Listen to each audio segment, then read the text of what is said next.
So our next session is Inclusive Pedagogy is Fundamental to Good Teaching, which is presented by Tonya Buchan and Jennifer Todd, who are both instructional designers. I'm a little biased because they're at my alma mater of the Institute for Learning and Teaching at Colorado State University, and I will hand the mic to them. So welcome, Tonya and Jen. All right. Well, thank you very much, and go Rams. So thank you. It's a pleasure to be here today. And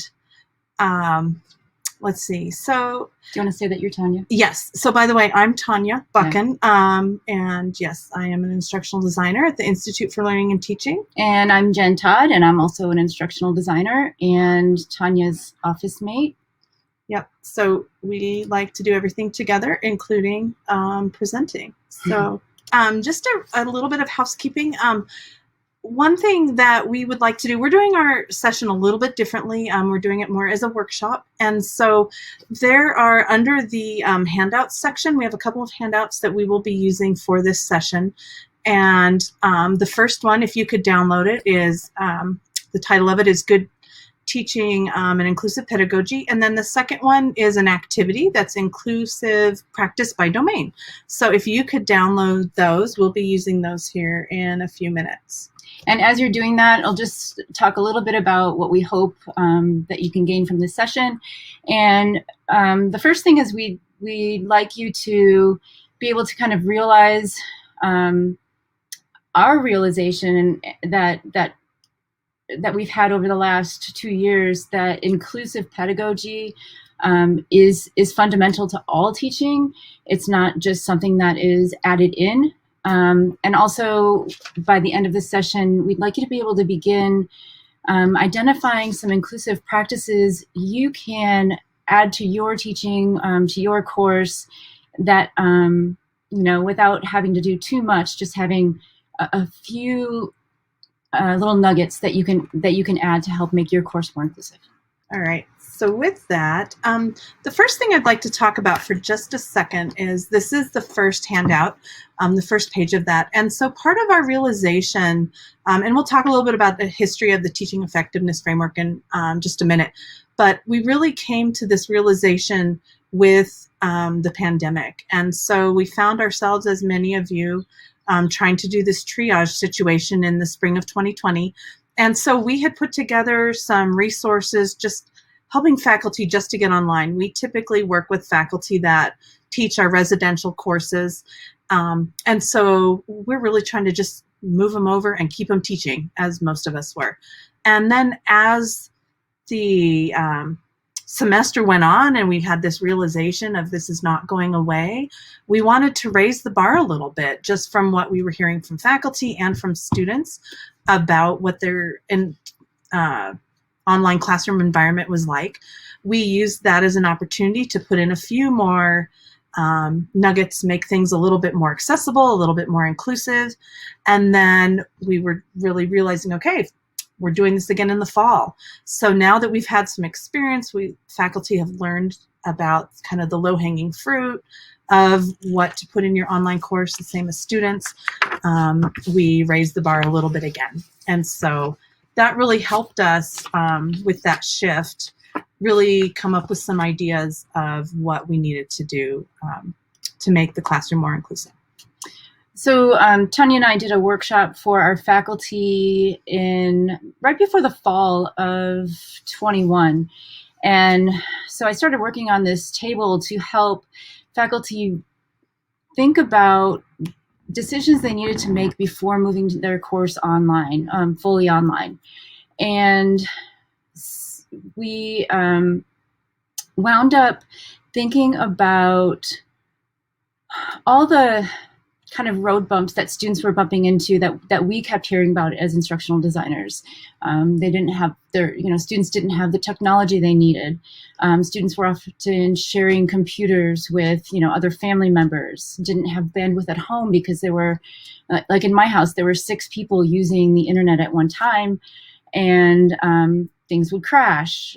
So we kept hearing more and more about issues of equity, and we wound up adding this number 3 on the slide there, and thinking about, before you even move your course online, before you start with day 1 in your online setting, thinking about the inclusive teaching practices that you can integrate into your course. And so as we really thought about this, we were like, okay, we really learned a good lesson, that we thought that inclusive pedagogy was fundamental, but we really heard from the students and from the faculty, but particularly the students, that, okay, we were hitting the mark and we needed to do more.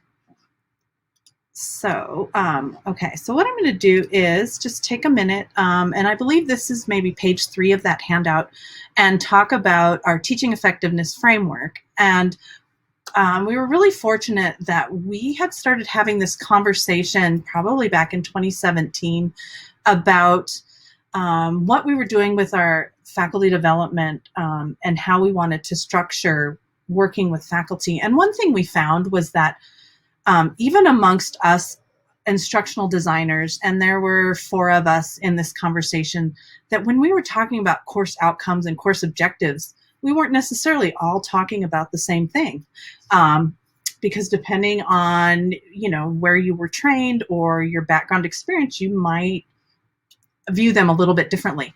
And so out of that conversation came, well, okay, we want to come up with this common language, and what is truly important? What do we, if we were only going to work with our faculty and they learned 3 things from us, what would those 3 things be?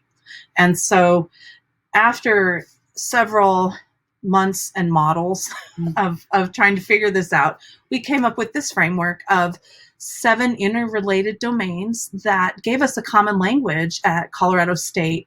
And from that, we also have come up with tools that allow us to really talk about teaching amongst ourselves, amongst our faculty, and that we're all kind of now going in the same direction, really building this culture of teaching on campus, and how they can develop their teaching effectiveness.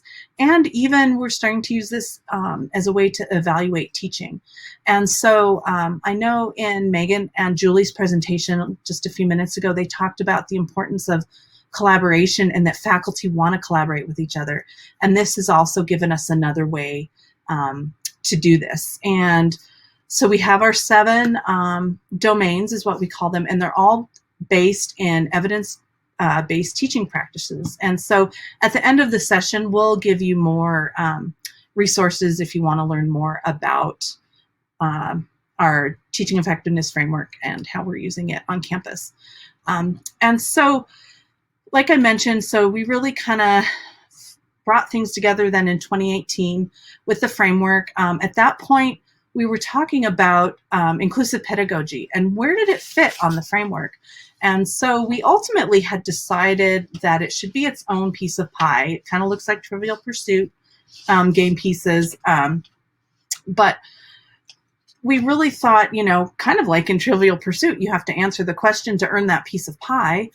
We thought inclusive pedagogy was just as important as the other domains. And so we didn't want it to get lost, because we thought about, well, it's really integrated in all the different aspects of all the different domains, but we didn't want to lose it. So at that point, we decided to keep it its own piece.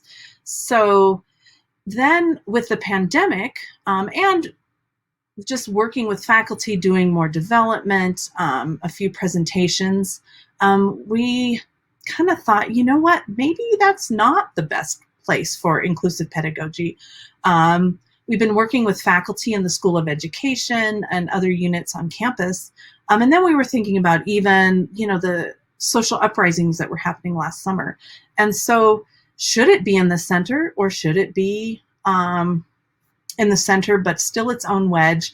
Another model that we've kind of been throwing around now is almost like that bottom one. Is it like a 2-layer cake where the bottom layer is inclusive pedagogy and all the other 6 domains rest on top of it, and it's integrated that way? So this is a conversation that we're actually having right now. We have an equity advisory group on campus that we will be meeting with to kind of get some feedback from them. We're also, like I mentioned, working with the School of Education to get their feedback. And I know that we're answering questions at the end, but I did want there.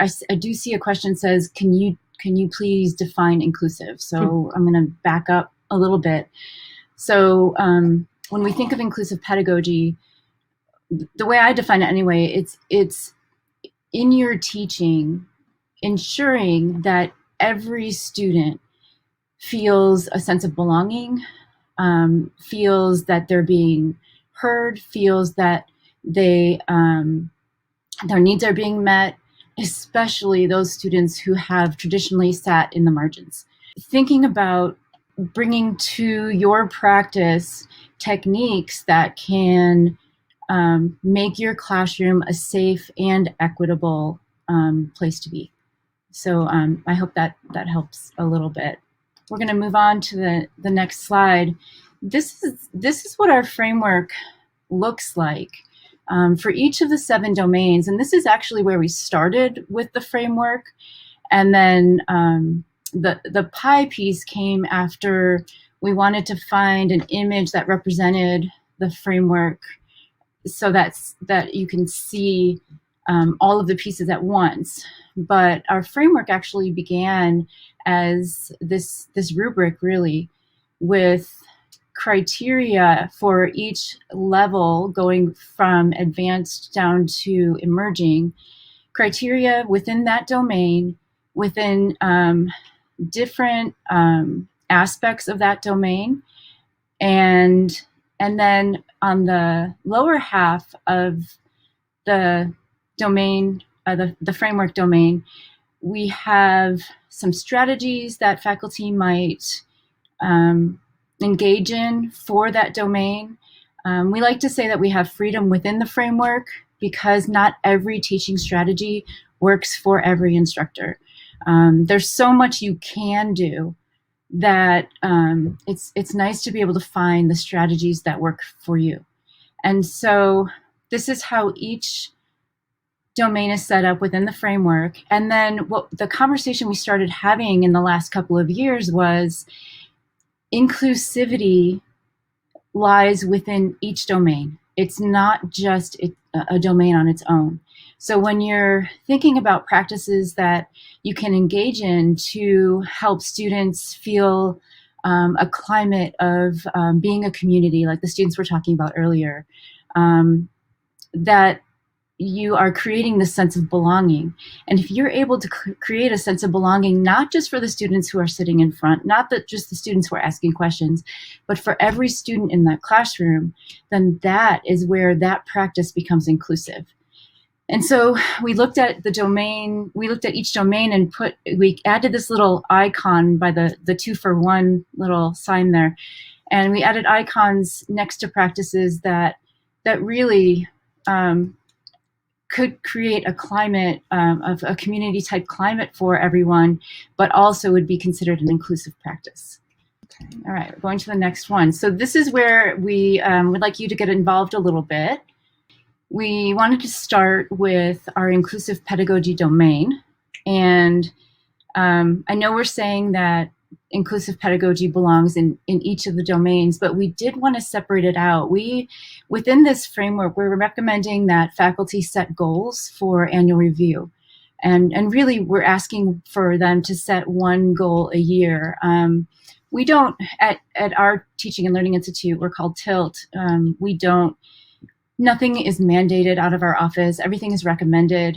And so we're recommending for annual review that faculty choose one domain, set a goal in that domain, one goal per year.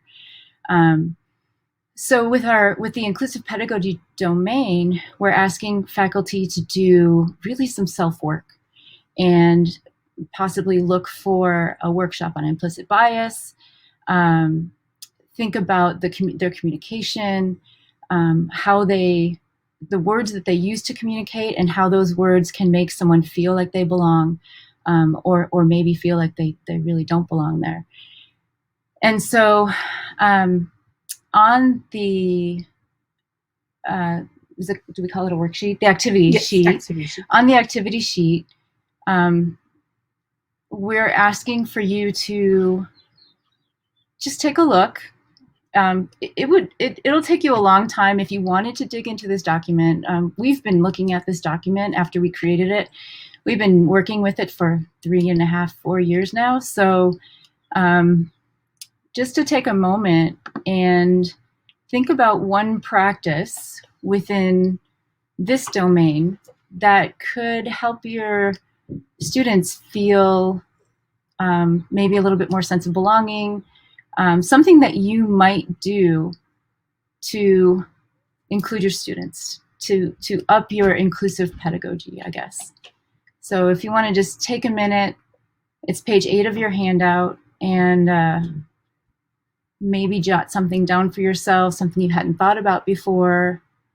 And right now, if you focus on the bottom half of the document, it'll just give you some ideas, something you might consider for next semester. So we're just going to give about maybe one more minute to do that. And then this is where we think it gets a little bit more interesting, and where you can see the interconnectedness of the domains. And you know, we've been working at CSU to help our faculty see this.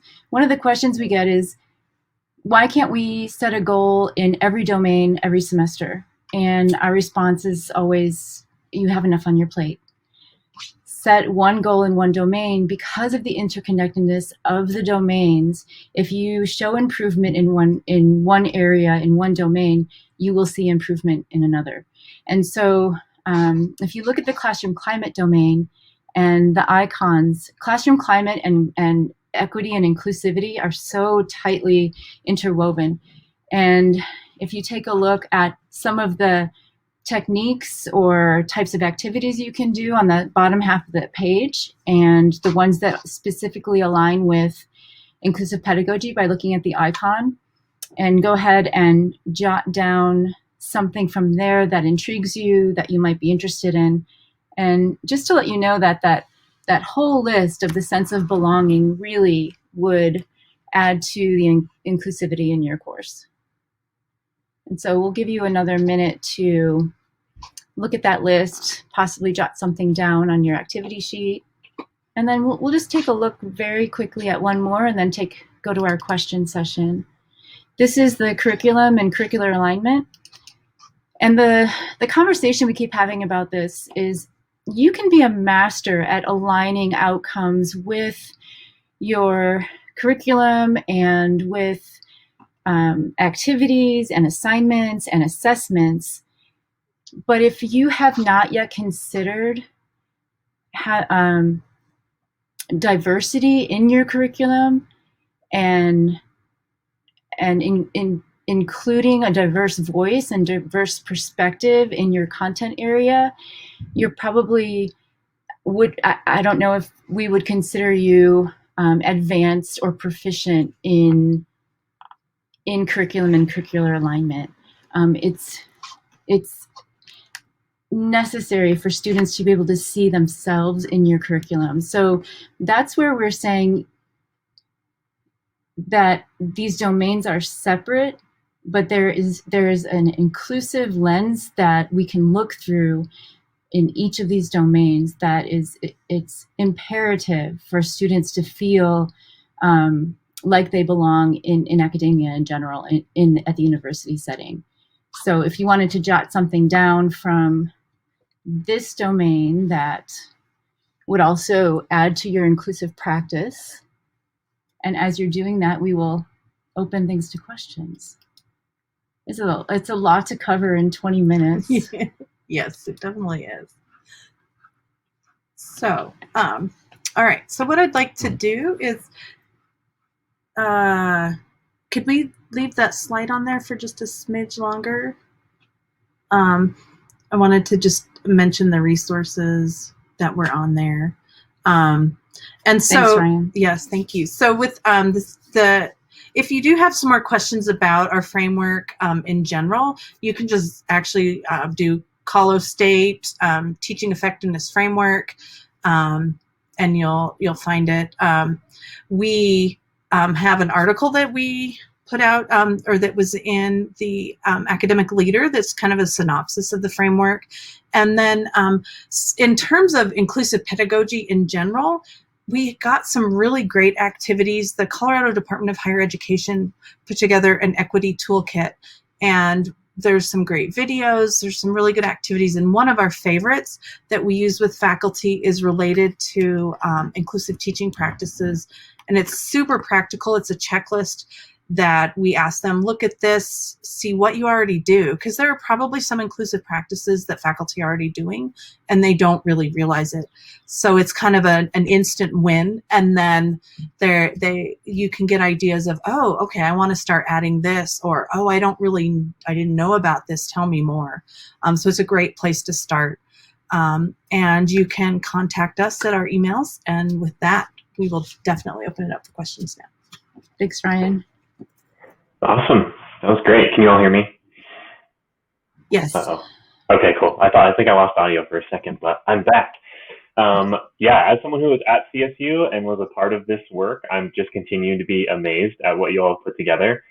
We did get a question, though, about kind of going back to your definition of inclusive pedagogy, and do you all consider more specific, like, groupings when you think of that, or is it kind of more broad approach of inclusive in terms of this work? What do you mean by specific? So they put example like race, disability, English as a second language, first gen. Like, do you work with faculty to focus on specific groups with the inclusivity, or do you focus on more the broad definition of? We kind of focus on the broad definition, but we will typically talk about each of those groups, but we haven't, in our work, we have not yet split up the groups and talked about specific strategies to work with those groups. We're just not there yet.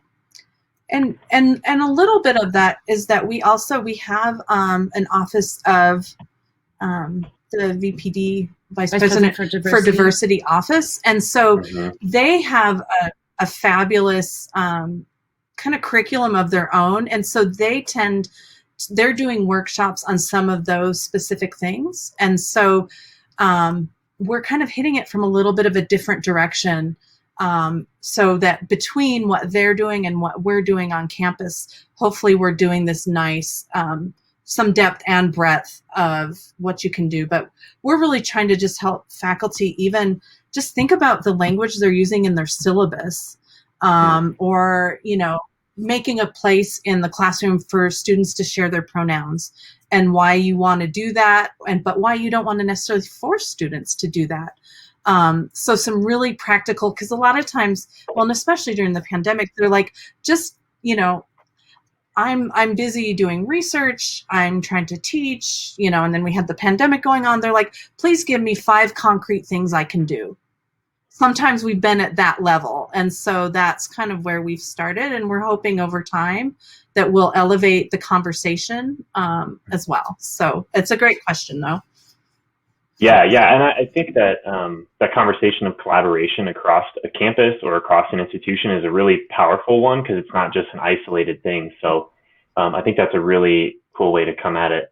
There was a wondering about, how do you help instructors? There's so much there. So how do you help them kind of find that one thing that they can focus on, like this semester? How do you help folks narrow in?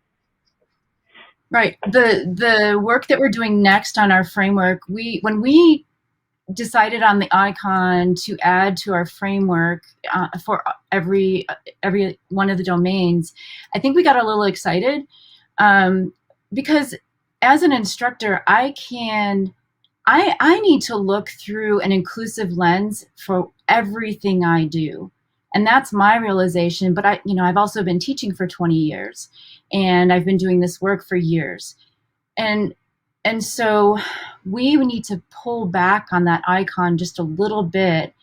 And we're not exactly how we're going to do it yet, but we would like to indicate to faculty, here's what you can do that'll kind of get the biggest bang for the buck. For an example, for classroom climate, I know of a professor at CSU who, when the students walk into his classroom, He said, take a look at the seat that you're sitting in.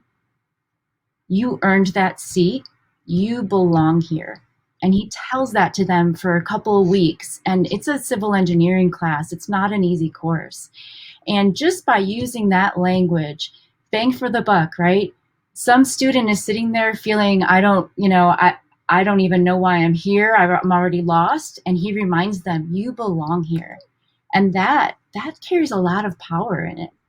And so we're trying to find a way to indicate to faculty those techniques that they can use. Of course, it has to be heartfelt. They have to believe it. But the ones that they can use that will help students feel they belong and feel included in the classroom. Wow, yeah, that story like gives me chills. That's so cool. That's amazing. Yeah, I like that idea of just that low-hanging fruit. What can you do? Sometimes the smallest actions make the biggest impact, and we forget that in place of these giant changes and giant actions. So thank you both. I know we're getting pretty close to time, so I'm going to go ahead and close us out. But I did notice that both Tonya and Jen put their emails in the chat. So if you all want to chat with them further or get a hold of them, that information is in the chat. Because clearly to do all of that in 20 minutes, that work is so amazing and so in depth. So, but that's it for this session. So we're out of time. I want to thank you both, Tonya and Jen, for joining us and providing this experience. And we are going to take a short break so you can explore the event. Be sure to check out the partner hall to access valuable resources and engage with sponsors, as well as the networking lounge to mix and mingle with other attendees. That's a big part of these conferences, so take advantage of that. And we encourage your participation in the themed networking chats with today's topics. And that's it for this session. Thank you all for joining us and engaging.